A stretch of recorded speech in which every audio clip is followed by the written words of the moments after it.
This is Robocraft, and here is my Tier 5 ground sniper that I call Active Arrow.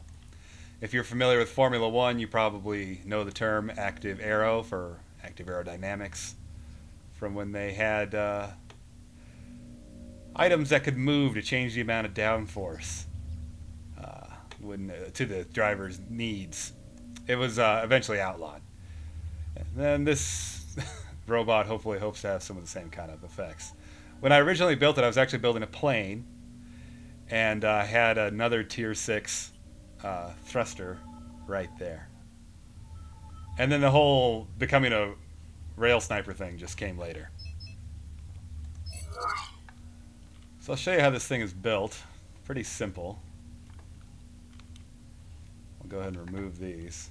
When I remove stuff, I middle click it to get a copy of it, and then I put it on the ground, and that way your CPU will stay the same and your robot ranking, and it's also faster to grab it off of the ground than to go back into your inventory. That's a little tip. So obviously this is built out of higher tier cubes than tier 5, so if you're in tier 5 you're not going to be able to use these cubes yet. If you just use the tier 5 cubes that you can buy, let's see, color of tier 5. Oh right, those aren't a very attractive color, so I never bought any. It worked fine. Anyhow, so this is another ramp bot, or wedge bot, whatever you want to call them. So the front wheels are up higher than the back wheels, and then once you're in the game, that makes it settle out flat. And you get a downforce effect by these thrusters pushing both forward and up, which makes the front of the nose of the craft dig into the ground. And then I've got some turning thrusters on either side of the pilot seat there, which also protect it. They have a lot of armor for being one block cubed. And then I've got thrusters to go up and thrusters to go down. You'll see why you need those in just a minute here. Let's see, this one goes first. Put this back together. I think it's cool how these clear that so closely. Is that how I had it?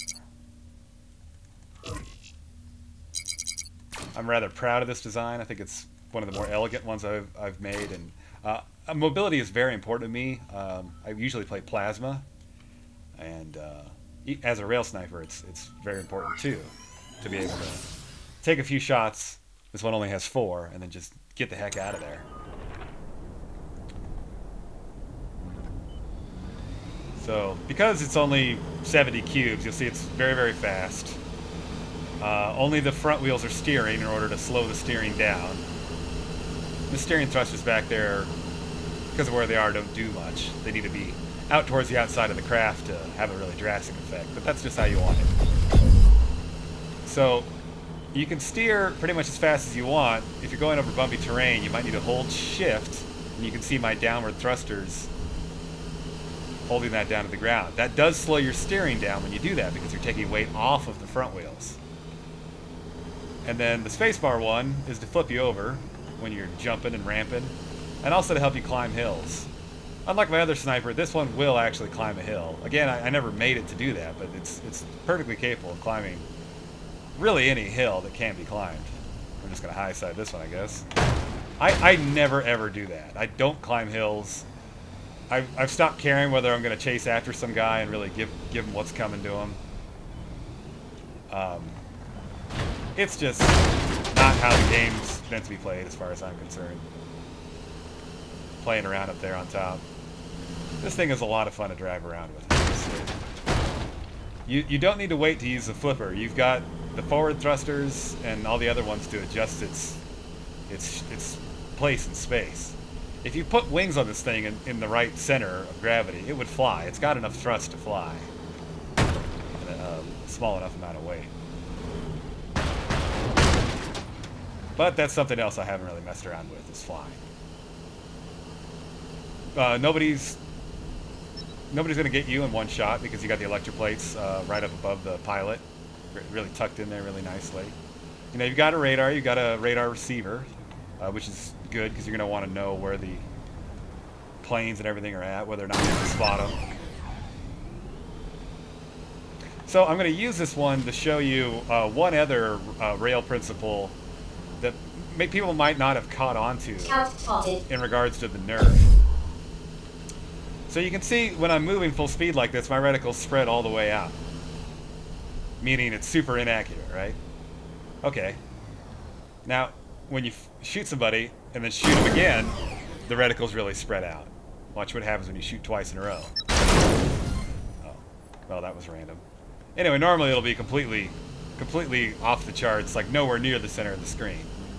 The thing that I realized is you can still fire when you're moving full speed and have it be sort of accurate. No scoping, I guess is what you call that.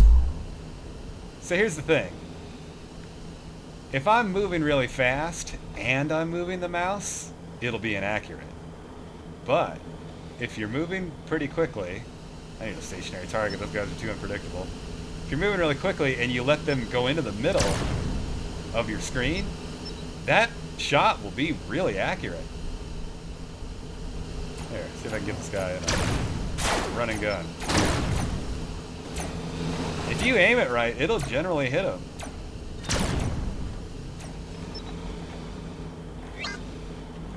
So that becomes really handy because a lot of times you're retreating from somebody but you still have a shot saved up.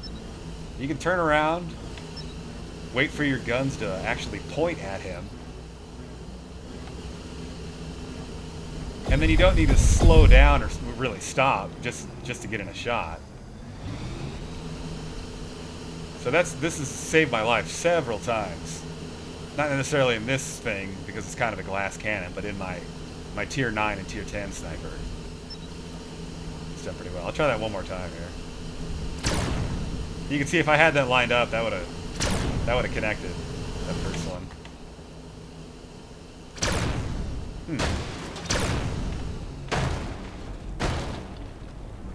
It does work. So you should be able to flip that over without using your flipper.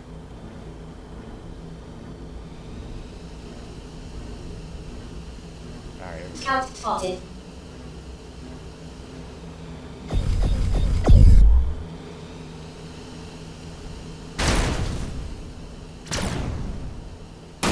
There we go. Sorry for the long wait, but that's basically how that works. Practice it. Use the practice mode. Just because you're a big bad, tier whatever player doesn't mean you never need to go into practice. I bring my bots into here once in a while just to mess around with the handling. And sometimes I'll realize new things, and that's how I figured this out right here. Normally I would never drive right by somebody and try to hit them while I'm moving.